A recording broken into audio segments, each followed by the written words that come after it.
Tenali assembly seat TDP Janasena మధ్య చిచ్చుపెట్టేలా కనిపిస్తోంది. ఇప్పటివరకు కలిసి పోరాడదామని ప్రమాణాలు చేసుకున్న నాయకులు రేపు మాపో సీట్ల ప్రకటన వస్తుందని ప్రచారం సాగిస్తున్న వేళ ఎవరికి వారే వీధి పోరాటం చేస్తున్నారు. దీంతో ఏం జరుగుతుందోనన్న టెన్షన్ మొదలైంది. గుంటూరు జిల్లాలో కీలక నియోజకవర్గం తెనాలి. ఈ నియోజకవర్గంలో మాజీ స్పీకర్ నాదెండ్ల మనోహర్, మాజీ మంత్రి ఆలపాటి రాజాలు గతంలో వేర్వేరు పార్టీల నుంచి పోటీ చేశారు. 2004 నుంచి 2014 వరకు 10 సంవత్సరాలు నాదెండ్ల మనోహర్ ఎమ్మెల్యేగా ఉన్నారు. 2014 నుంచి 2018 వరకు ఆలపాటి రాజేంద్ర ప్రసాద్ ఎమ్మెల్యేగా కొనసాగారు. అయితే ఇప్పుడు పరిస్థితులు పూర్తిగా మారాయి. టీడీపీ జనసేన మధ్య పొత్తు కుదిరింది కాబట్టి ఈ రెండు పార్టీల్లో ఏ అభ్యర్థికి సీటు కేటాయిస్తారు అన్న చర్చ గత ఏడాది నుంచి జోరుగా సాగుతోంది.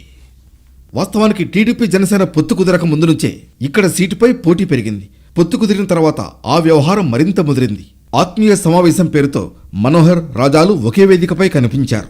ఇంకేముంది, అంతా సజావుగా సాగుతోంది అనుకున్న దశలోనే టీడీపీ జనసేన మధ్య అగ్గిరాజుకుంది.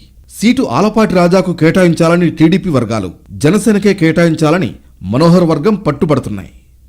పొత్తు అనేది గెలుపు కోసం పెట్టుకున్నామని, ఓడిపోతామని తెలిసినా పొత్తు కొనసాగించడంలో అర్థం లేదని టీడీపీ వర్గాలంటున్నాయి.